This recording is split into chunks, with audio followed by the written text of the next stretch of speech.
Can you download high-quality images from Pinterest? This tutorial will show you the fastest and easiest way to do it. First, open the Pinterest app and find the image that you want to save in full HD quality. I'm going to select this image right here. Now, tap on the three-dot icon. After that, you'll see multiple options on your screen. Simply tap on Download Image. Once you do that, Pinterest will instantly save the photo to your gallery or Photos app.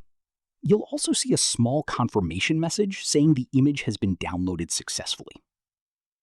Now, if you open your gallery, you can see the picture saved in high quality and full resolution.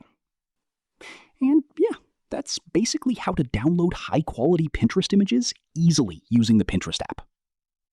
If this video helped you, make sure to like the video and subscribe for more Pinterest tutorials and social media tips. Thanks for watching.